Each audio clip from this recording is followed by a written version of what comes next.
Hello. The Herschel Award is given to an individual in the motion picture industry whose humanitarian efforts have brought credit to the industry. To his cause, Michael J. Fox has brought understanding, empathy, and resolve, and with it, inspiration to millions who now stand a little taller, speak in a voice a little stronger, and hold on just a little tighter to something all of humanity needs a whole lot more of: hope.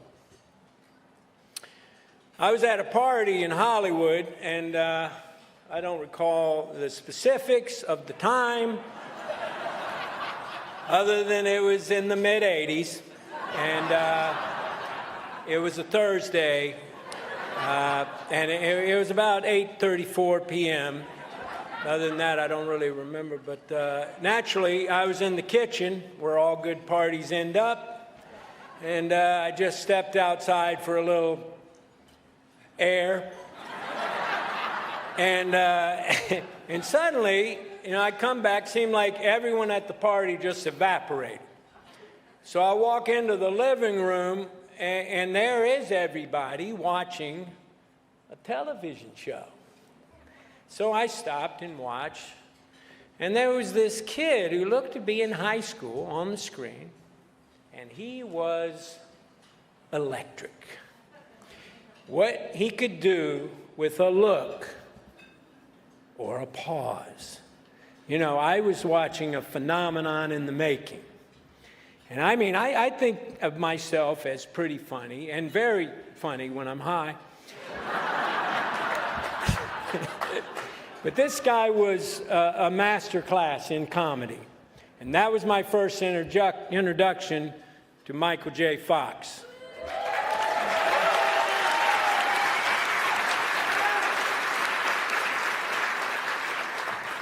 A year or two later, he did Back to the Future. He was the biggest star in the world.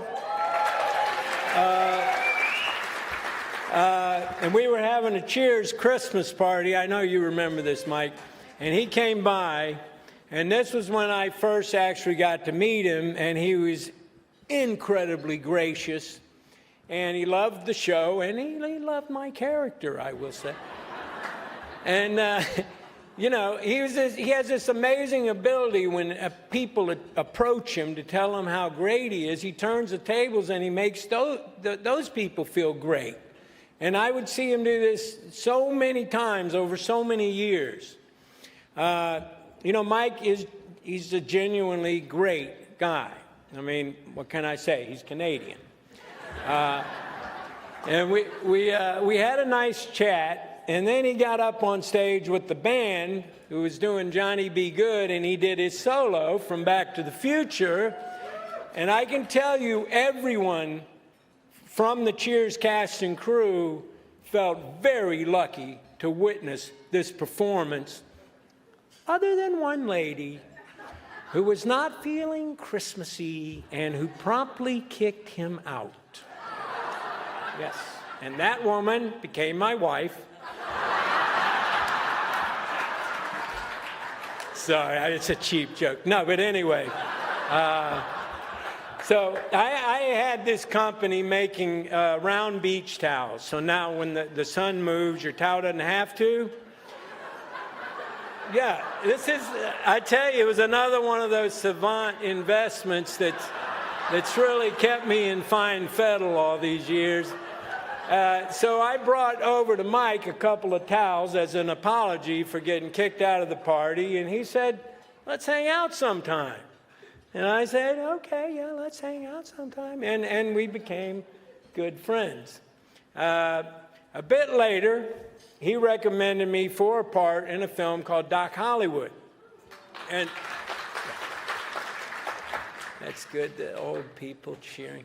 But it was it was my leap from Cheers to the big screen, and I owe it to you, Mike. And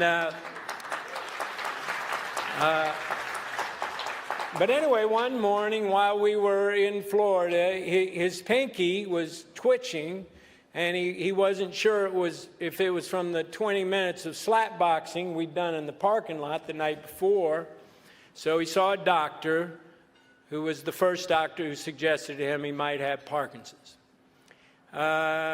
He told me, and I just couldn't believe it, because there is such an invincible, superhuman quality about Mike. All of you who know him know that's true. Well, he never missed a step, never wallowed in self-pity as I would have done, and instead he turned a chilling diagnosis into a courageous mission. I went to visit him in Thailand when he was filming Casualties of War, and one night Mike took us into the jungle, and we stopped at this little hut, and Mike, ran out of the car. This kid runs up to him, and he hands him like thousands of baht, which probably amounted to about $16.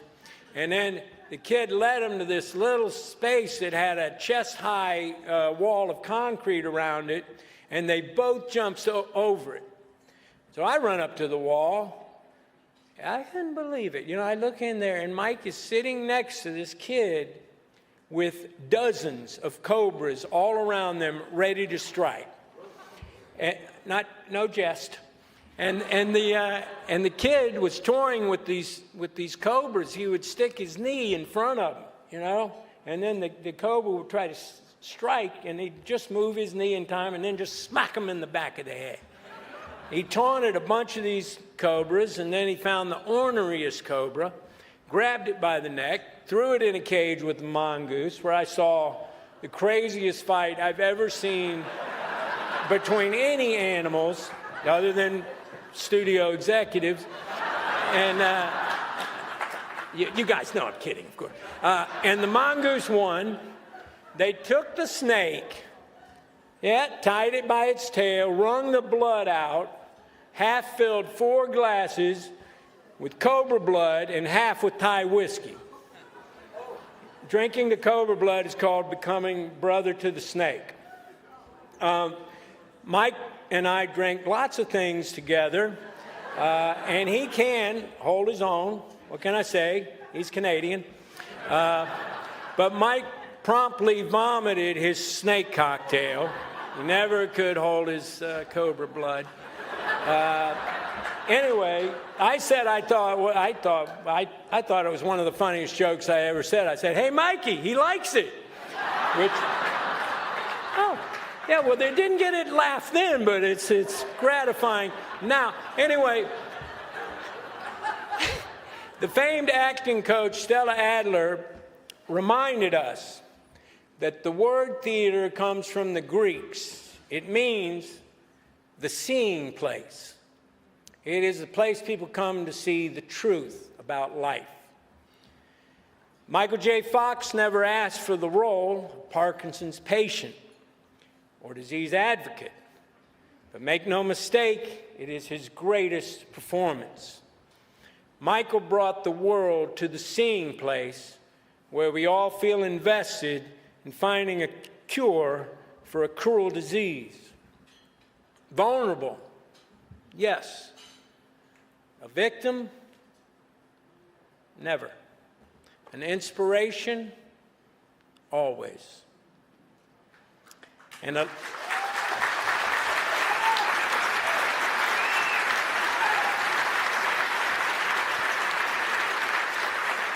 living, breathing symbol and singular voice to help advance progress toward a cure through the Michael J. Fox Foundation for Parkinson's Research. So far, he's raised over $1 billion for the cause.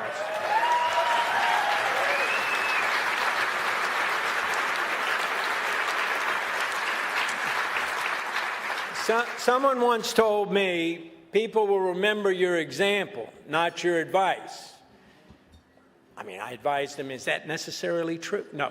But Michael J. Fox sets the ultimate example of how to fight and how to live.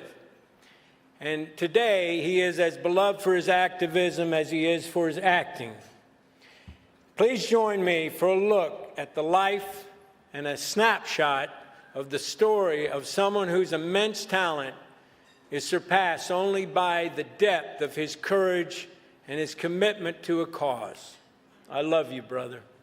And now, on behalf of the Academy, it is truly an honor to present the Jean Hersholt Humanitarian Award to my friend, Michael J. Fox.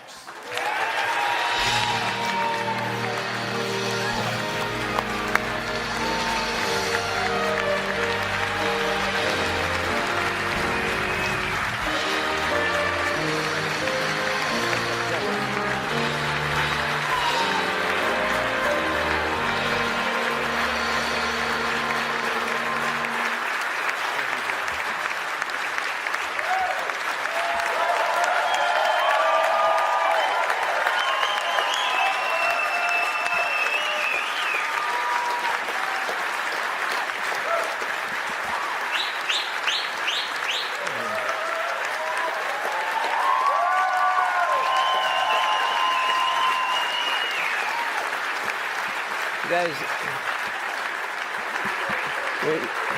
you're making me shake. Stop it. Thank you. You gonna be here the whole time, Woody? Are you throwing jokes to you and stuff? Throwing straight lines to you, and Woody will roll in and make you all laugh again. First of all, it's off script, but thank you so much for being here, and I love you. And we did some damage. We did some damage in the 80s. I heard an expression the other day. I never heard it before. Someone said, "Oh, they were 80s famous." And I thought, yeah, son of a bitch, that was a different deal. Anyway, get down to the serious business. Thank you, Academy, for honoring me with the Jean Hersholt Humanitarian Award.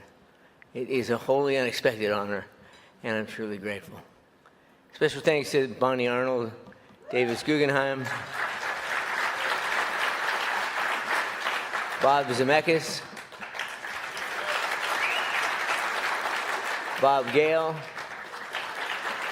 the two Bobs, Steven Spielberg and Laura Dern.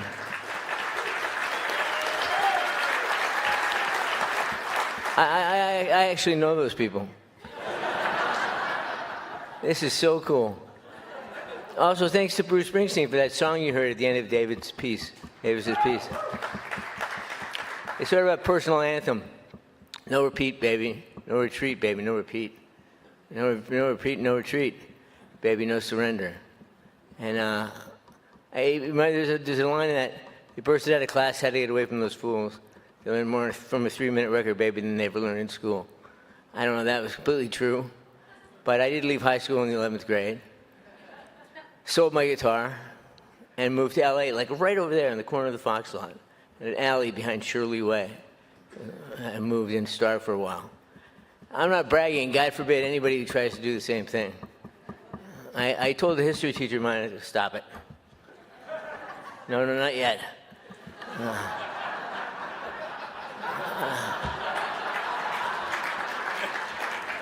You wonder with Parkinson's, don't you? I told the history teacher of my plan, and he said, "Fox, you're never going to be cute forever." I had no idea how to respond to that.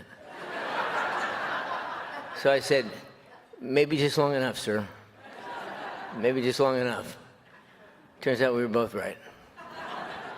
Years later, my son Sam insisted that the 30-something me earn my GED. And so I did. I got that covered. My career as a risk taker and an opportunist started to hit full stride. During my first days, then months, then years in the American film and television industry, I booked some jobs, ducked some landlords, dove in a few dumpsters, and eventually I found myself, unbelievably, on a TV series called Family Ties.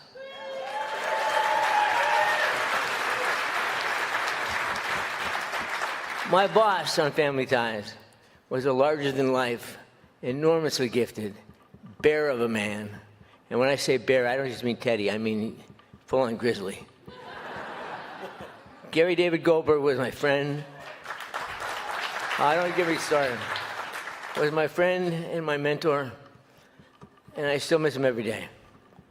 He taught me how to be a dedicated professional actor and a responsible human being. Introduced me to the concept of to whom much is given, much is required. I think that's John F. Kennedy's wording, but I also recognize the concept as taught to me by my parents, Phil and Bill Fox, who, by the way, would love this. In case you're wondering, Irish people cavell too.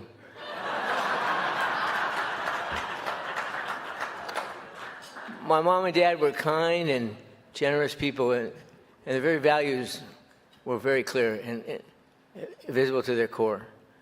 I really didn't think they'd been given so much, so I didn't think I fully understood the lesson. They worked their asses off, putting all their love and energy into raising me and my four siblings, Karen, Steve, Jackie, and Kelly. But of course, they wouldn't see it as any hardship at all. When I left school and my home and my country, I wasn't leaving my mom and dad. I was just doing what felt right for me. They believed in my passion. My optimism, not so much. They were risk averse. And now, a few short years later, I was on top of the world. I had a hit television show, 2 movies in the can, and it was all good in the neighborhood. This is when Gary started talking to me about a bigger neighborhood, about the obligation I had to help out where I could. Gary introduced me to other philanthropic mentors, all stunning examples of doing good as a major part of doing right and doing well. Bob Zemeckis, Bob Gale, Steven Spielberg, Jeffrey Katzenberg, Brandon Tartikoff, Peter Benedek, and Bob Philpott. These were strong men and also strong women who helped me along the way, like Nancy Ryder, Leslie Sloan. Yeah, Nancy Ryder. God, I miss her. Judith Weiner, Nancy Gates, and Dr. Susan Bressman. And just when you think things couldn't get any better, they got better, just before they got worse. I met Tracy, better. Sam was born, better. Eventually, we had 3 fantastic daughters, Quinn, Skylar, and Esme, better, better, better.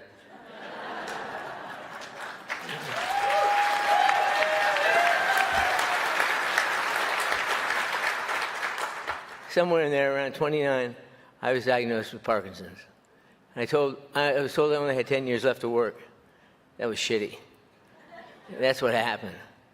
The hardest part of my diagnosis was grappling with the certainty of the diagnosis and the uncertainty of the situation. I only knew that it would get worse. The diagnosis was definite, the progress was indefinite and uncertain. Tracy made it clear that she was with me for the duration.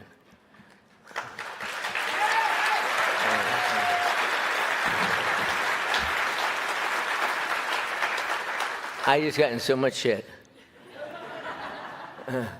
But my young son Sam didn't know. He didn't have a choice. Then I entered into 7 years of denial, trying to make sense of it all. The kid who left Canada, convinced that he would make anything happen, just by working hard and by believing, now had a tall order in front of him. I told very few people, and they kept my secret. Stop it. Then there were all kinds of doctors who helped me understand physical processes that were at work or not at work in my brain, as the case may be. Finally, I felt like I needed to tell everybody. I understood it would have a huge impact on my career. But by this time, I was doing Spin City, and I didn't know if an audience could laugh if they knew I was struggling. I had to figure out how best to deliver the news. So I told Barbara Walters and People magazine. Remember, this was at the dawn of the internet. And in those days, if you wanted to get news out, you told People magazine and Barbara Walters. Oh, for simpler times. What happened next was remarkable. The outpouring of support from the public at large and the beautiful reaction from all of my peers in the entertainment business. All of you, thank you. And the people that I worked with was transformative. Then I reached out to the Parkinson's community itself, patients, families, their doctors, leading scientists in the field, and it struck me that everything I'd been given, success, my life with Tracy, my family, had prepared me for this profound opportunity and responsibility. It was a gift, as my friend George Stephanopoulos pointed out in the film. I refer to it as Parkinson's is the gift that keeps on taking. It's showing up for a handful. But it truly has been a gift. Once I became engaged in learning about the disease, every interaction, every new piece of information I gathered, every researcher or NIH official I talked to, all confirmed that The science was ahead of the money. The answers could be unlocked with the right investments. It was also clear that an aging, underserved patient base could use some help in getting their message out. Patients let me know that if I could push, they'd put their weight behind me, sometimes shaky, and they'd push alongside me, and we would push together. This was the impetus for the Michael J. Fox Foundation for Parkinson's Research. I didn't want to call it that. I wanted to call it PD Cure, and I told Tracy, and she said, pedicure?